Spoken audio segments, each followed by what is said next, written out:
લાખો લોકો આને ધાર્મિક માને છે અને ગણ્યા ગાંઠા લોકો આને અંધશ્રદ્ધા માને છે. હવે માનવાને અધિકાર છે, એમાં ના નહીં, પણ એનો અર્થ એમ નથી કે તમે એનો વિરોધ કરો અથવા તો તમે એને બંધ કરવાની કોશિશ કરો. મને રીંગણાનું શાક ભાવતું એટલે હું તમારે અહીંયા ભીંડાનું શાક ન થવા દઉં એવું ના હાલે. તમે ભીંડા ખાઓ કે તમને ફાવે ઈ ખાઓ, મને એમ લાગે છે કે રીંગણાનું શાક સારું છે તો મારે ઈ વાત કરવી જોઈએ કે રીંગણાનું શાક ભીંડાના શાક કરતા કઈ રીતે સારું છે. પછી લોકોએ માનવું હોય તો માને, ન માનવું તો કઈ નહીં, પણ નહીં તમે ભીંડાનું કરો જ માને રીંગણા સિવાય ખાવ ઈ ન હાલે.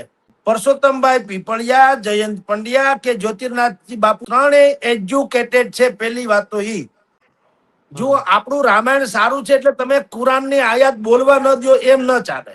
તમને કે મને કુરાનમાં ખબર પડે કે ના પડે, પણ કરોડો લોકો જે છે મુસલમાન લોકો, એને તો કુરાન આપણા જેવું છે ને, ગીતા ને ભાગવત જેવું. બાબા બાગેશ્વરે અહીંયા દિવ્ય દરબાર કરવા જઈ રહ્યા છે.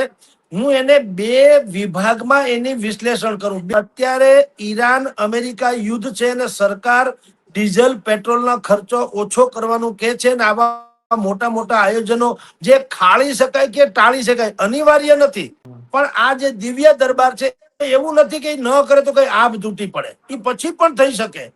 જ્યારે હાલાત સામાન્ય થઈ જાય ત્યારે દિવ્ય દરબાર યોજી શકાય. આ કદાચ ટાળે તો વાંધો નથી, અને એનું ગુજરાતી કોઈએ એવું ન કરવું જોઈએ કે આ વિરોધને કારણે આ ટાળી દીધું. એવું કઈ છે નહીં. વિરોધ તો થયા કરે. દુનિયામાં નરેન્દ્ર મોદીનો વિરોધ થાય છે, ટ્રમ્પનો થાય છે, મોરારી બાપુનો થાય છે, રમેશભાઈ ઓઝાને ટીકા કરવા વાળા કરે છે. જે લોકો કાંઈ ન કરી શકે ટીકા ચોક્કસ કરી શકે.